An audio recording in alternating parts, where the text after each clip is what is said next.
siguro. Sa amoeba yan, oh, wala naman siyang itaas. Tulog ba yan? Hindi pa binyagan yan, ano? Ngayon pa pong May. Isang taon. Hindi. Naka-isang taon ng araw ng September. May amoeba, oh. Wala naman siyang ano. Amoebiasis. Magkuha pa kayo ng tubig. Tingnan ko lang. Ikaw, ayos na ikaw.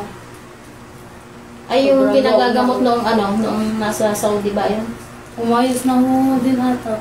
Eh, pauwin po yung ngayon din. Pandoktor naman eh. Pandoktor. Ay, pan-doktor.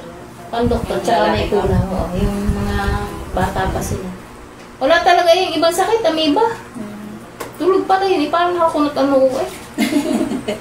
Natatapalan ko ng ng matibay. Puyat daw. Wala ko rin tulog. Bakit? Aiyak. Iri nga lang siya ho ng iri. Wala namang tas sobrang po ng tiyan niya. Kulo na kulo.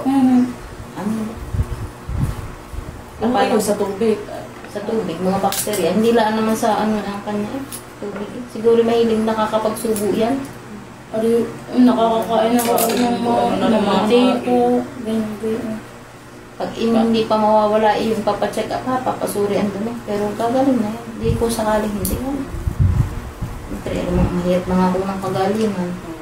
Kung sakaling hindi.